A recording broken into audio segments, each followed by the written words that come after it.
எல்லோருக்கும் வணக்கம். பொதுவாக எல்லோருமே ஒவ்வொருத்தர் நான் இந்த டைமுக்குள்ளே பணத்தை சம்பாதிக்கணும் அப்படின்னு சொல்லி எய்ம் வச்சுருப்பாங்க. ஒரு சிலர் கல்யாணம் பண்ணணும், வீடு கட்டணும், சொத்து சேர்க்கணும் இப்படின்னு பல வகையை எய்ம் பண்ணுவாங்க. ஆனால் இது எல்லாத்துக்கும் தாண்டி ஒரு முக்கியமான ஒரு எய்ம் எல்லாருமே வைக்கணும். அது என்னன்னு கேட்டால் உடம்பை பேணி கேட்கணும். அதாவது உடம்பை நம்ம கவனிக்கிறதே இந்த காலத்தில் உடம்பை பெருசாக கவனிக்காமல் முந்தையெல்லாம் இருந்ததை விட இன்றைக்கி எக்கச்சக்கமான நோய்களோட மனிதன் போராடி வாழ்கிற மாதிரி இருக்குது. இந்த மாதிரி விஷயத்துலேருந்து நம்ம எப்படி தப்பிச்சு வாழணும் அப்படின்னா ஃபஸ்ட்டு உணவே மருந்து அப்படின்ற ஒரு விஷயம் தான் முக்கியமான விஷயம். அதை நம்ம புரிஞ்சுக்கிட்டாலே நம்ம உடம்பை அட்டகாசமாக பேணி காத்து வளர்க்கலாம். அப்போ உணவு தான் முக்கியமாக, உடற்பயிற்சி முக்கியம் இல்லையா அப்படின்லாம் இல்லை. ஃபஸ்ட்டு உணவில் ஆரம்பித்து உடற்பயிற்சி ஒன்றொன்னா யோகா இப்படிலாம் பண்ணலாம். வெறும் உடற்பயிற்சி மட்டும் உடம்புக்கு ஆகாது. ஃபஸ்ட்டு உணவில் தான் மருந்து. ரைட், உணவு எங்கேருந்து ஸ்டார்ட் பண்ணலாம் அப்படின்னா நம்ம இன்றைக்கி உணவுன்னு இந்த ஃபாஸ்ட் ஃபுட் ஐட்டத்தில் இறங்கிக்கிட்டு இந்த புரோட்டா சாப்பிட்றது, ஃப்ரைட் ரைஸ் சாப்பிட்றது இதிலெல்லாம் எந்த ஒரு ஆரோக்கியமும் கிடையாது. நம்ம வீட்டில் நம்ம கண்ணுக்கு தெரிய மசாலாக்கள், நம்ம கையில் அரைச்ச மசாலா பொடி, அந்த காலத்தில் பாட்டிகள்லாம் கையில் அரைச்சி சொந்தமாக அந்த மல்லிகிலாம் போட்டு அரைச்சி பண்ணுவாங்க. அந்த மாதிரி பாரம்பரிய பழக்க வழக்கமெல்லாம் கொஞ்சம் கொஞ்சமாக மாறிக்கிட்டு வருது. இன்னொரு பக்கம் நம்ம அதை தெரிஞ்சுக்கிறதுக்கு நிறைய பேர் ஆர்வமாக இருக்காங்க. அந்த மாதிரி ஆட்களுக்கு தான் இந்த வீடியோ. இப்போ என்னன்னு கேட்டால் எந்த மாதிரி ஆரம்பிக்கலாம், ரொம்ப சீப்பாக நம்ம அன்றாட வீதிகளில் 10 ரூபா 20 ரூபாய்க்கு கீரை விற்கிறாங்க. அது நிறைய 100-200 கூட கிடையாது. இருக்கையில் ரொம்ப சீப்பஸ்ட்டு ஒரு வெஜிடபிள் என்னன்னு கேட்டாலே கீரை தான். அந்த கீரையிலேருந்து ஆரம்பிக்கலாம். அன்றாட நம்ம ஏதோ ஒரு வகையில் குழந்தைகளுக்கு கீரையை டைரெக்டாக கொடுத்தா பிடிக்காது. அதை ஒரு மாடுலேஷன் ஏதாவது மாற்றி அவங்களுக்கு பார்க்க கண்ணுக்கு கவர்ச்சியாகவோ, டேஸ்ட்டுக்கு ஏதோ ஒரு நாக்குக்கு உணர்ச்சியாக ஒரு டேஸ்ட் கொடுக்குற மாதிரியோ அந்த மாதிரி பார்த்து கொஞ்சம் பக்குவமாக பண்ணி கொடுத்தா குழந்தைகளும் கீரைகளை சாப்பிடுவாங்க.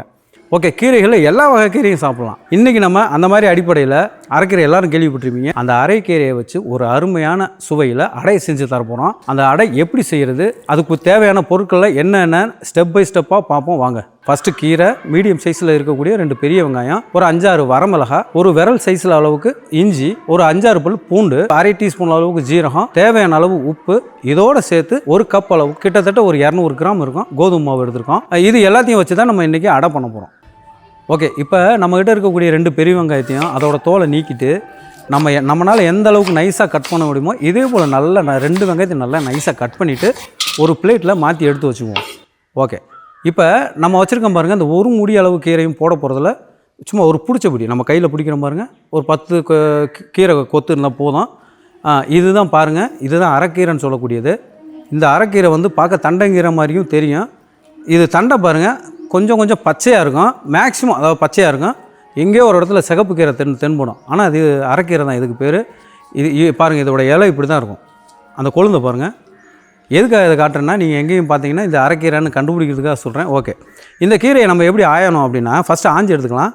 இதை கீழே தண்டு பகுதியில் இருக்குது பாருங்கள், அதுலேருந்து ஒவ்வொரு இலையை இந்த மாதிரி தனித்தனியாக கட் பண்ணி எடுத்துக்கலாம். லாஸ்ட்டில் அந்த நுனியில் இப்படியே அந்த 2-3 இலை பாக்கி இருக்கும்போது அப்படி தண்டோட சேர்த்து கட் பண்ணி எடுத்துக்கலாம். நம்ம தண்டோட கட் பண்ணும்போது பார்த்திங்கன்னா ஈஸியாக ஒடிஞ்சு வரும்.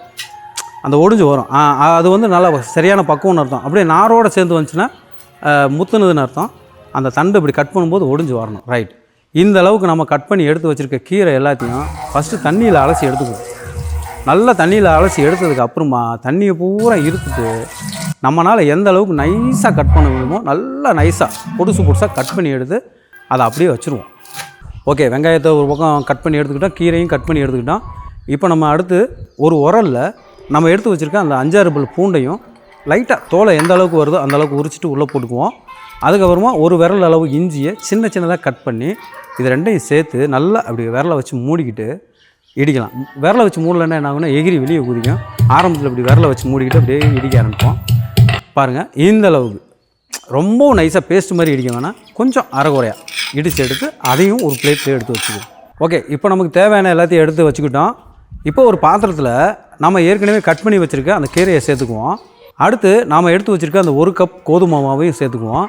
அதுக்கடுத்தாப்பில் நம்ம கட் பண்ணி வச்சுருக்க அந்த 2 மீடியம் சைஸ் பெரிய வெங்காயம் அதையும் சேர்த்துக்குவோம். அதுக்கப்புறமா கட் பண்ணி வச்சுருக்க வரமிளகா, நம்ம தட்டி எடுத்து வச்ச இஞ்சி பூண்டு பேஸ்ட்டு, 1/2 டீஸ்பூன் ஜீரகம், தேவையான அளவு உப்பு, இது எல்லாத்தையும் சேர்த்துட்டு மெல்ல அப்படியே தண்ணி எதுவும் சேர்க்க வேணாம். ஃபஸ்ட்டு எல்லாத்தையும் நல்லா மிக்ஸ் பண்ணி பொறுமையாக மிக்ஸ் பண்ணி எடுத்துக்குவோம். பொறுமையாக மிக்ஸ் பண்ணதுக்கப்புறமா கொஞ்சமாக பாருங்கள் இதேமாரி கொஞ்சமாக தண்ணியை தெளித்து பிசையணும். ஒரு 2-3 தடவை இந்த மாதிரி பண்ணால் போதும். தண்ணி நிறையா ஊற்றிடக்கூடாது, எடுத்த உடனே குளகுளப்பாக போயிடும். இது கெட்டியான பதத்துக்கு ரொம்ப கெட்டியாக சப்பாத்தி மாவு மாதிரி வந்துடக்கூடாது, தோசை மாவு மாதிரி தண்ணியாகவும் வந்துடக்கூடாது. பாருங்கள், அந்த 1 டம்ளர் தண்ணியில் ஒரு 1/2 டம்ளர் தண்ணி யூஸ் பண்ணியிருக்கோம். பார்த்துங்க. இட்லி மாவை விட கொஞ்சம் கெட்டியாக அந்த அளவுக்கு கண்டிஷனாக இருக்கணும். ரைட். இந்த அளவுக்கு பிசைஞ்சு எடுத்த பின்னாடி நல்லா கையெல்லாம் வலிச்சிட்டு ஒரு 5 நிமிஷம் நம்ம தோசை சட்டி காய வரைக்கும் அது அப்படியே இருக்கட்டும். இப்போ நம்ம ஸ்டவ் ஆன் பண்ணி ஒரு பேனை அடுப்பில் வச்சுட்டு அது நல்லா காஞ்சி வரும்போது தேவையான அளவு எண்ணெய், சமையல் எண்ணெய் ஊற்றி அது நல்லா சூடாகி வரும்போது இப்போ நம்ம மிக்ஸ் பண்ணி வச்சுருக்கோம் பாருங்கள், அந்த கோதுமை மாவு, கீரை எல்லாத்தையும் நல்லா கைக்கு அடக்கமாக தேவையான அளவுக்கு மாவை எடுத்து நல்லா உருட்டிக்கிட்டு அந்த பேனில் ஒரு இடத்துல வச்சு இதேமாரி நம்ம விரல்களால் அப்படியே அமுக்கி விடணும். எந்த அளவுக்கு அமுக்க முடியுமோ இதேமாரி சமப்படுத்தி அமுக்கி விட்டு இதேமாரி நம்ம அந்த பேனில் எத்தனை உருண்டைகள் போட முடியும். இப்போ இந்த பேனில் வந்து ஒரு 3 உருண்டை போடலாம். ரைட்டு, 1 2 3 உருண்டை போட்டாச்சு. 3 உருண்டையும் போட்டு அமுக்கி விட்டேன். அதுக்கப்புறமா தீயை வந்து ரொம்ப ஹை ஃப்ளேமில் இருந்தால் கருகி போயிடும், லோவில் இருந்தால் வேகாது சரியாக. அதனால் ஒரு மீடியமான ஃப்ளேமில் வச்சுட்டு அப்படியே விட்டுருவோம். ஒரு 2-3 நிமிஷம் கழிச்சு பாருங்கள், இதேமாரி வந்ததுக்கப்புறமா அப்படியே ஒன்றா பரட்டி விடுவோம். ஒன்றா பரட்டி விட்டு பாருங்கள் எந்த அளவுக்கு பின்னாடி ப்ரௌனாக அழகாக பாயில் ஆகி வந்திருக்கு பாருங்கள். இது தேவைப்பட்டால் இன்னொரு தடவை பரட்டி விட்டுக்கலாம். ஒரு ரைட்டு, இந்த ஒரு சைடு ஃபுல்லாக வெந்துருச்சு. இப்போ 2வது பக்கம் பரட்டி விட்டுட்டோம். நமக்கு தேவையான அளவுக்கு ஒரு தடவைக்கு 2 தடவை இப்படி மாற்றி வேக வச்சு பரட்டி வச்சு வேக வச்சுட்டு பாருங்கள் இந்த கண்டிஷன் வந்ததுக்கப்புறமா எடுத்துடலாம். பார்க்குறதுக்கு கம்முன்னு வேறு லெவலில் இருக்குது. அந்த கீரையோட வாசனை, இஞ்சி பூண்டு எல்லாம் சேர்ந்து ஒரு வேறு லெவலில் ஒரு ஸ்மெல் வருது. சாப்பிடும் போல் ஆசையாக இருக்குது. ஓகே, இப்போ எடுத்தாச்சு. நம்ம ஒரு ரவுண்டு போட்டு எடுத்துட்டோம். இப்போ 2வது ரவுண்டு போடுறோம். 2வது ரவுண்டையும் போட்டு எடுத்துகிட்டு நம்மகிட்ட இருக்க எல்லா மாவையும் போட்டு எடுத்துகிட்டு ஃபைனலாக காட்டுறேன் உங்கள்கிட்ட. ஓகே, இப்போ நம்ம சூடாக தயாராக இருக்குது. நம்ம எல்லாம் ரெடி பண்ணி வச்சாச்சு. இதை எடுத்து அப்படியே டேஸ்ட் பார்ப்போம். சூடாகவே இருக்குது. எடுத்து அப்படியே சாப்பிடுவோம். இப்போ அந்த டேஸ்ட், அந்த அதில் இருக்க அந்த கீரையோட ஸ்மெல்லு மற்றும் அந்த ஜீரகம், இஞ்சி பூண்டு எல்லாம் போட்டது வேறு லெவலில் இருக்குது. இதை சாப்பிடும்போதே நல்ல ஃபீலிங் கிடைக்குது. அதாவது உடம்புக்கு ஆரோக்கியமான ஒரு உணவை சாப்பிட்றோம் அப்படின்ற ஃபீலிங் கிடைக்குது.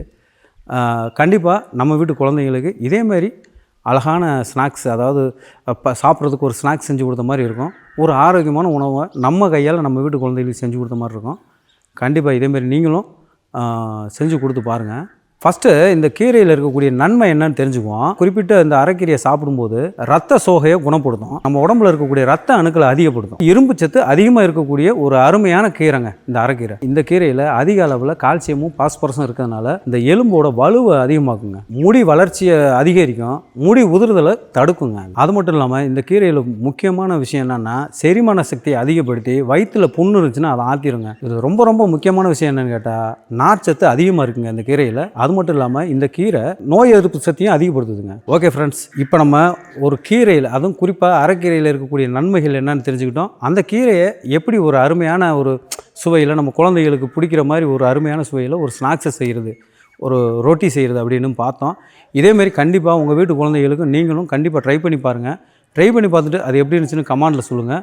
இதேமாரி வேறு ஒரு அருமையான வீடியோவில் மீட் பண்ணுவோம். பாய்.